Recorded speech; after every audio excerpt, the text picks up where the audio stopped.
Programming note for all of you at 11:45 on Monday. There will be a media stakeout following the election of the President of the General Assembly for the 80th session. The victor is expected to speak to you outside of the General Assembly Hall at 11:45. Then at 12:30 p.m., there will be an in-person briefing here by Ambassador Caroline Rodriguez Birket, the permanent representative of Guyana to these United Nations, and she will be here to present to you the program of work for the month of June. And just to note to all of you online, the briefing will only be in person. Obviously, we will figure out if and when we have our daily noon briefing at some point, maybe after the PGA, but we'll figure that out and we'll let you know. This afternoon at 3 p.m., the Secretary General will speak at the Africa Dialogue. That will focus on reparations, which is also the African Union's theme for 2025. He will say that for too long, the colossal injustices inflicted by enslavement, the transatlantic slave trade, and colonialism have been left unacknowledged and unaddressed. He will argue that reparatory justice frameworks are critical to redress historic wrongs, address today's challenges, and ensure the rights and dignity for all. Today, in Tajikistan, the Deputy Secretary General, Amina Mohammed, participated in the high-level international conference on glacier preservation taking place in Dushanbe. She underscored that the urgent need to preserve glaciers and keep the 1.5 degrees Celsius climate target within reach, not only to protect ecosystems and water sources, but also to ensure the livelihoods of people and prospering in those communities. The Deputy Secretary General also called for bold, coordinated action ahead of COP30, rooted in cooperation, in solidarity, and in science. She later held a series of bilateral meetings with senior government officials, with delegations, and youth groups. She also met with the UN country team to acknowledge our continued support in advancing the Sustainable Development Goals in Tajikistan. Tomorrow, the Secretary General will cross over to Marrakesh in Morocco to attend the 2025 Ibrahim Governance Weekend. Turning to the situation in Gaza, our colleagues from the Office of the Coordination for Humanitarian Affairs tell us that the catastrophic situation in Gaza is the worst since the war began. Strikes have continued across Gaza, particularly in North Gaza, where the last remaining partially functioning hospital, Al-Auda, was forced to evacuate last night after repeated strikes on and around the facilities in recent days. Attacks also continued further south in Deir al-Balah, in areas of Al-Buraj and Al-Nusrat camp. One of these our colleagues at IHH, which is an international aid organization that runs community kitchens and nutrition points, reported that on Wednesday, 5 of its workers had been killed and 2 injured in the previous days. We once again underscore that all civilians, including humanitarian workers, must be protected at all times. Displacement continues across the Gaza Strip, with nearly 200,000 people displaced in the last 2 weeks alone. Yesterday, Israeli authorities issued a renewed displacement order covering about 30% of the Strip's total territory in North Gaza, eastern parts of Gaza City, and in Deir al-Balah. To date, displacement orders have covered the entirety of the northernmost and southernmost governorates, as well as eastern parts of each of the 3 governorates in between.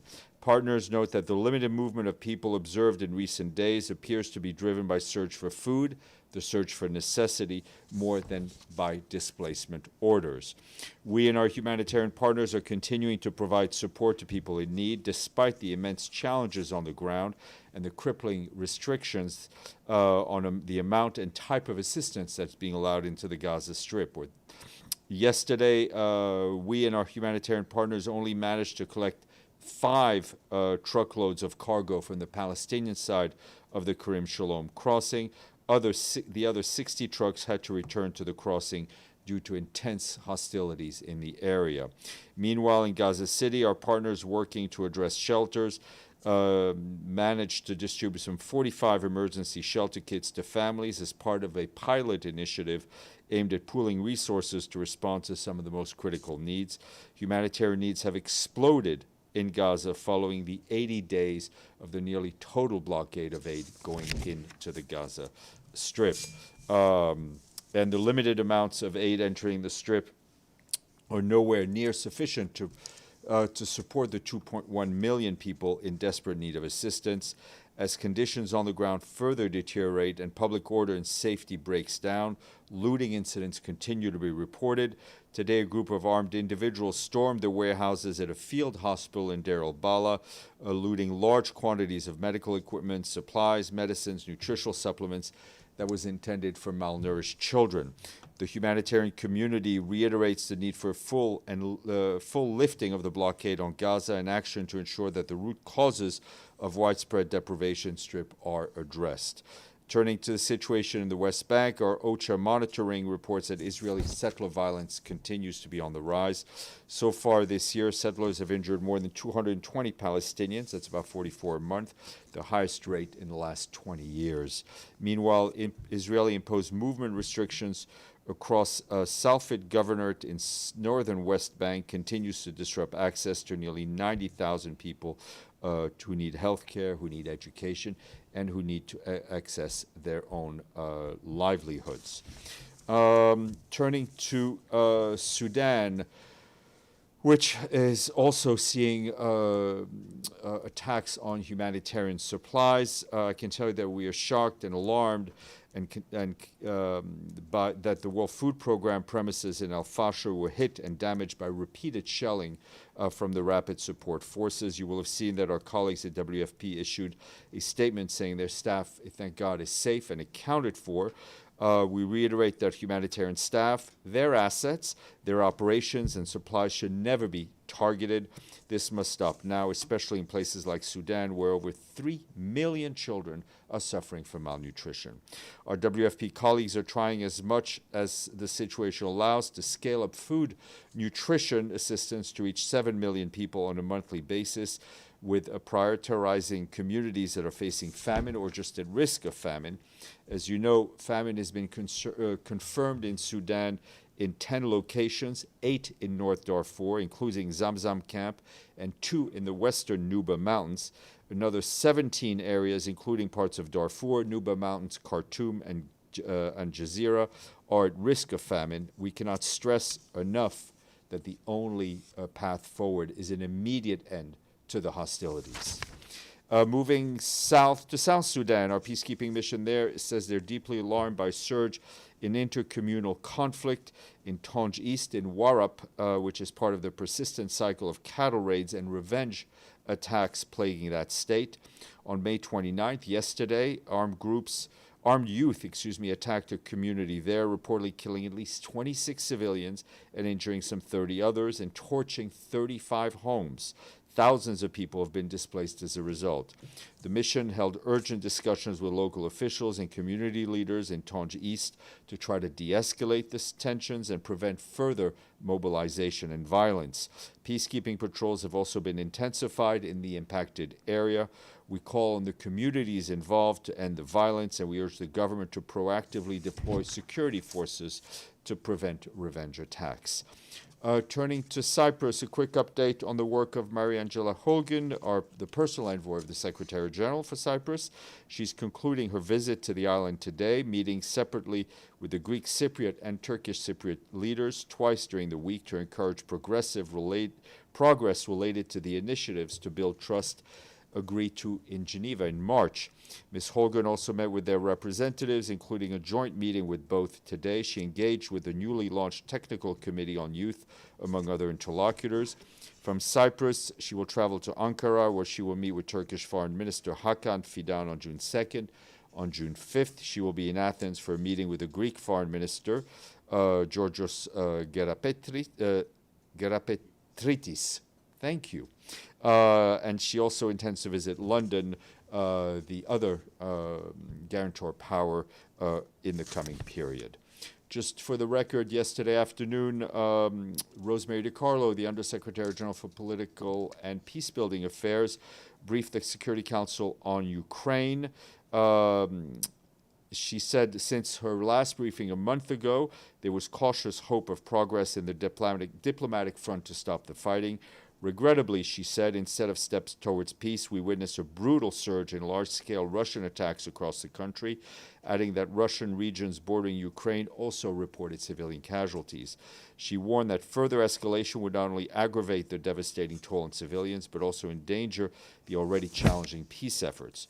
Also briefing council members, Lisa Doughton, the Director of Finance and Partnership for OCHA, she said that despite escalating challenges, humanitarian partners, many of them local NGOs, continue to deliver vital assistance. However, she warned that funding shortfalls have already forced reductions in cash assistance, mental health support, shelter assistance, services for survivors of gender-based violence. Without urgent support, she told council members, core programs risk being suspended just as the needs are rising.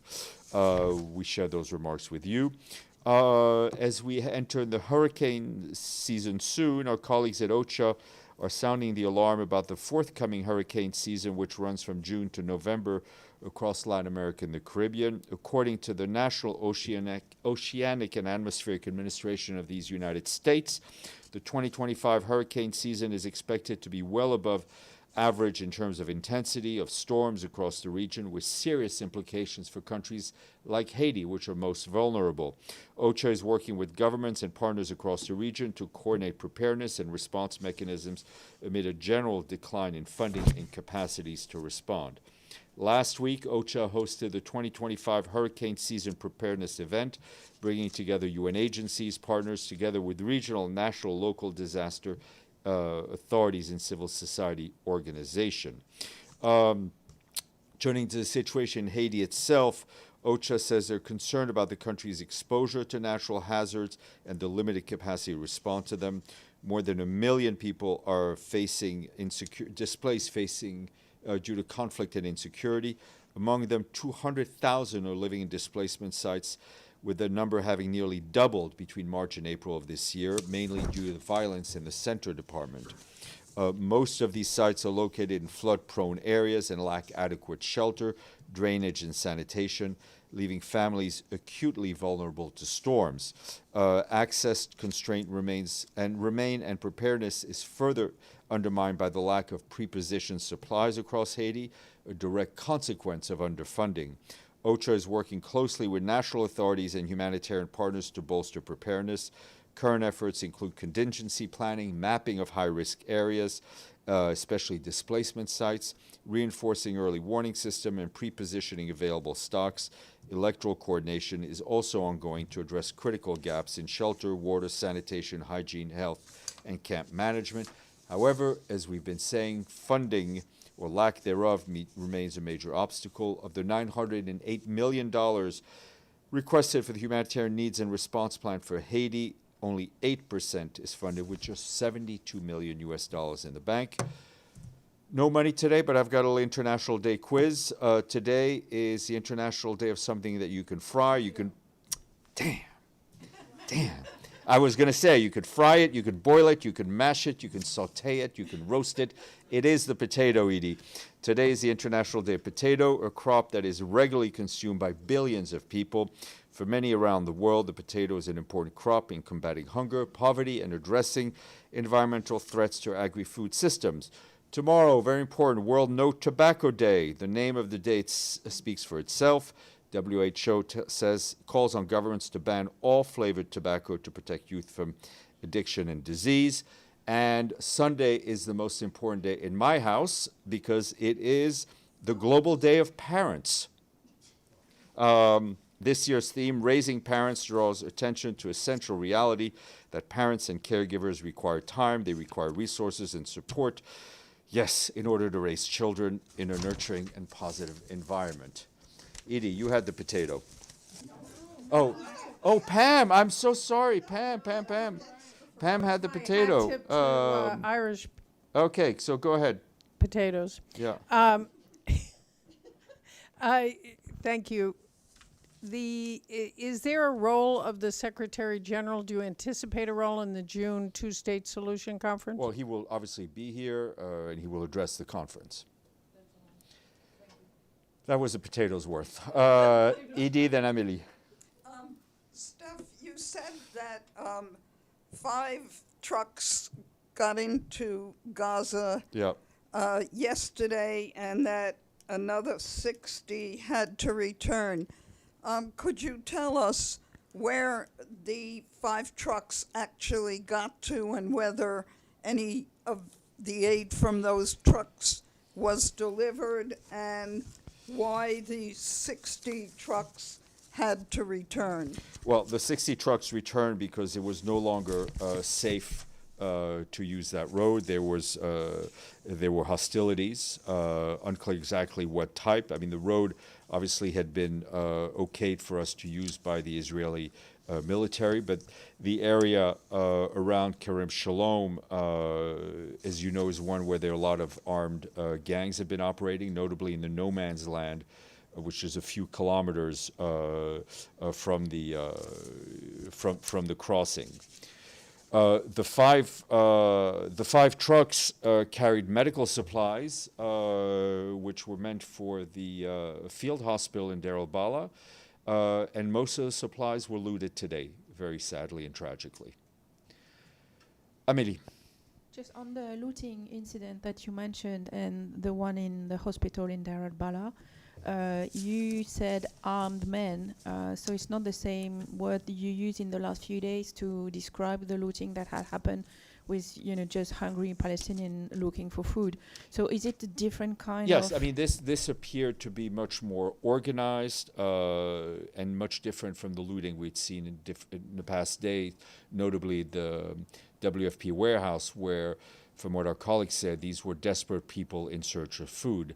This was an organized operation with armed men. The facility was stormed by armed individuals and emptied of almost anything that they could carry.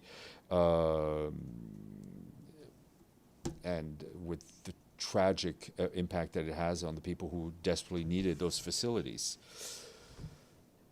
Yes, sir.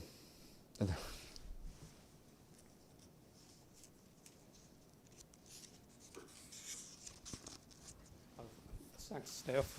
This is Japan from Xinhua News Agency. The Secretary General has briefed the General Assembly for 2 weeks about the UN reforms. What's the progress now? Has the task force identified any agencies or positions that could be abolished or relocated outside New York or Geneva? Yeah, I mean, the issue of relocation, which includes more structural changes, obviously that is ongoing. Our colleagues at the UNAID team are collecting information. They're moving at a fast clip, and as soon as the Secretary General has more to update the General Assembly and the membership, he will. Yes, please. No, go ahead. Your colleague from CNN is going to go first. Thanks, Steph. Israeli officials told CNN that they accepted a new ceasefire proposal from U.S. Envoy Steve Witkoff involving a 60-day truce and a release of some hostages. Can you confirm the UN's involvement in this truce? No, I mean, we are not involved in the negotiations. The Secretary General has been kept up to date. Notably, he's in very frequent contact with Qatari officials, and he's very grateful for the work of the mediators, the United States, Qatar, and Egypt.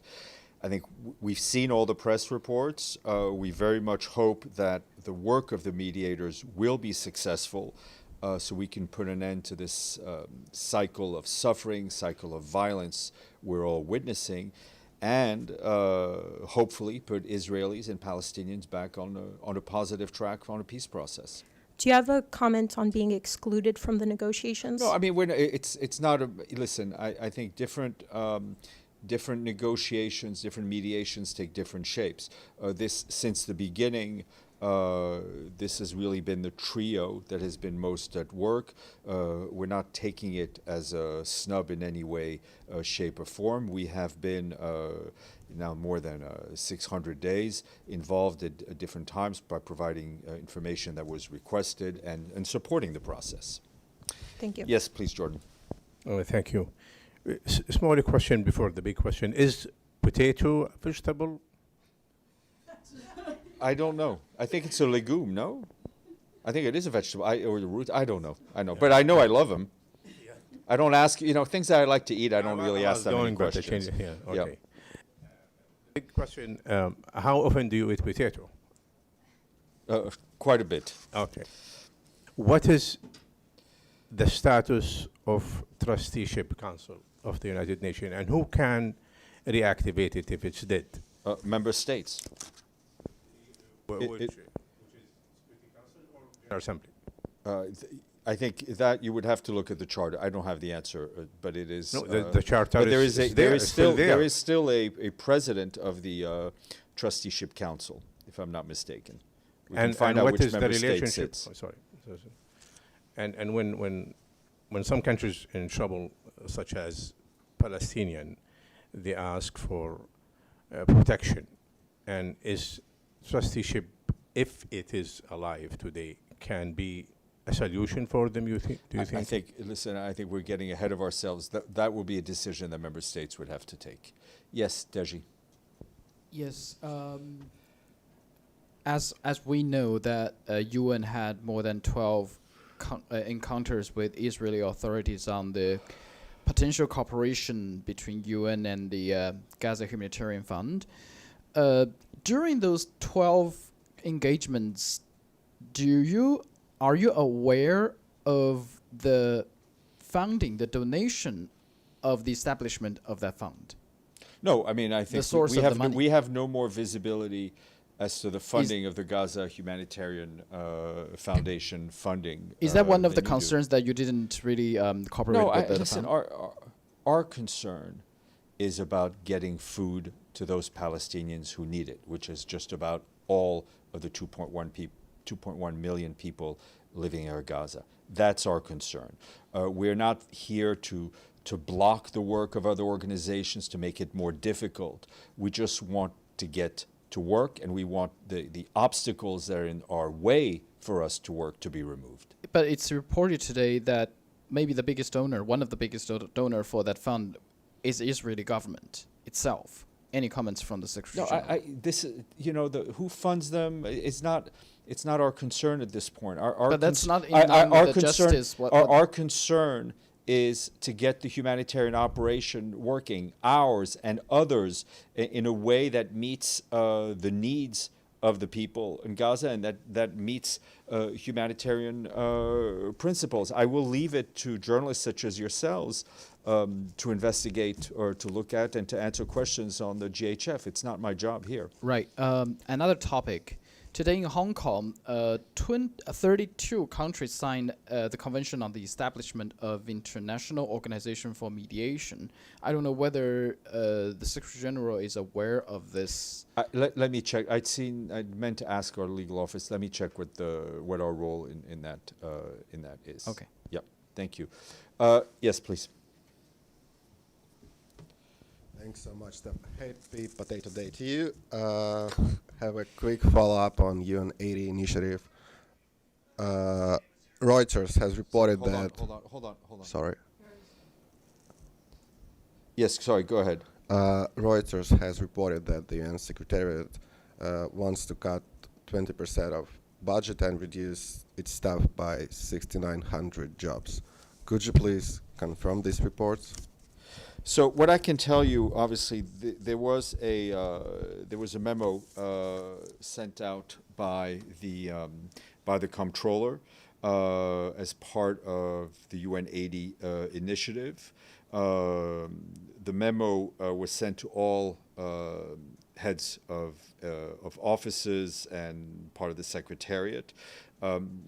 As we've been saying, the UN-80 initiative has 3 tracks, which is first identifying efficiencies and improvements in the way we work, which is under the direct authority of the Secretary General, and the memo would fall under that. Reviewing the implementation of the mandates given to us by member states. And third, the strategic review of a deeper, more structural changes in the program realignment. It covers, the memo covers about 14,000 posts that are under the regular work of the regular budget. Yes, please, ma'am, go ahead. And then Jordan, hold on. Back on getting food into Gaza, Hamas said that the latest framework coming from Israel, I'm quoting here, does not respond to any of our people's demands, foremost amongst which is stopping the war and the famine. So do you have a comment on this? No, listen, I think we are at a very delicate time in a very delicate period. There are negotiations going on. There's mediation going on. Our message is get the job done, right? That the parties find the political courage to reach an agreement, to support the work of the mediators. It would not be helpful to that goal if we started to comment on comments from one or two of the parties. Yeah, but on the framework not addressing famine. Listen, I think our goal is to get as much humanitarian aid in. We want the ceasefire to return. We want to see the hostages released, and we want to see the suffering of people alleviated. Yes, Jordan, then back to Pam. I agree with you that journalists have to investigate more and more about funding of the Gaza Foundation. I have a question. If you have ever heard of SRS, which stands for Safe Reach Solutions, and if you know, have the United Nations ever contracted this organization to distribute? Not to my knowledge. Not to my knowledge. For sure? Are you sure? Not to my knowledge. It's just sure as I can. Can you be. tell us like next week? I mean, this is not an organization that I'm aware we work with. I will ask around, but I'm... Because according to their website, that they only work in very challenging places, and such as, they did not put Congo or South Sudan, but if you are sure that they never been to South Sudan as a country... I will double check that we have not worked with them. Thank you. Pam, then Deji. Thank you, Steph. And then we'll go online because somebody had questions. Back to clarifications about the deliveries of aid. Israel's COGAT alleged that international aid organizations that had previously been delivering aid once they cooperated with the GHF were taken off the UN's aid database. True? Is there anything to it? The UN's aid database today is the same one as it was 2 weeks ago, right? So the list has not changed. If you look at it today and you look at it before the GHF started running, it's still the same. Thank you. Deji, and then. A very quick follow-up on the UN80 initiative, since we mentioned about the memo. The memo said that the proposal from the different entities had to submit it to the controller's office by 13th of June. Does that mean that all those proposals, the plans will be clarified after June 13th? They will come into the comptroller. He will look at them. The Secretary General will look at them, and then we will update member states. Will we also have some update on We will love to have you give you some updates, so I don't have to answer those questions. We have people who actually know answer those questions. All right, we'll go to Michelle, and then I'll come back to the room. Thanks, Steph. I just wanted to come back to your remark at the start where you said the situation in Gaza is at the most catastrophic it's ever been since the war started. I just wanted to get your sort of assessment of what impact has the aid that the UN has managed to get to the people of Gaza in the past 2 weeks and the 2.1 million meals that the GHF said it's delivered. What impact has all that aid had on the situation? It's, I think you could look at it individually or globally. Obviously, any aid that gets into the hands of people who need it is good, right? From our part, the aid that we've been able to bring in since we've been told we could bring in some aid, right, and which is about 2 weeks or so or less. I want to make sure I get my dates correct. Is a drop in the bucket. You know, some of it even evaporates figuratively before it gets to where it's supposed to be, because desperate people see an open truck, right, and we are required by the Israeli authorities to use open flatbed trucks, except when it comes to vaccines, where we can use closed trucks to make sure the vaccines remain cold. So it's had globally, it has a very, very little impact. Obviously, for those families who are fortunate enough to receive something, it's had a bigger impact. Thank you, Steph. So just to clarify, the idea is to cut 6,900 jobs out of 14,000, right? It's the number the regular budget is dealing with is about 14,000. And is it mainly in New York, or is there any distribution? The secretariat is present in other locations as well. Yes, ma'am. Yesterday, when you told us that Israel had denied 6 coordination attempts, you said you would get me the language on why they denied you guys. Yeah, I don't have any further. I wasn't able to get any actionable language for you, except that the answer was no. Okay, thank you. All right. Thank you all. Happy Friday. Potato, potato, potato.